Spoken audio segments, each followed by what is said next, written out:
You ask Tiger to solve. This deals with linear equations with one unknown. The final result is x equals 12. Let's solve it step by step. Group all constants on the right side of the equation.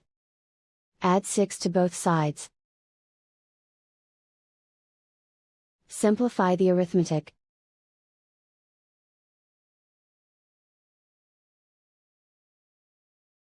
Isolate the x. Multiply both sides by 4. Group like terms. Multiply the coefficients.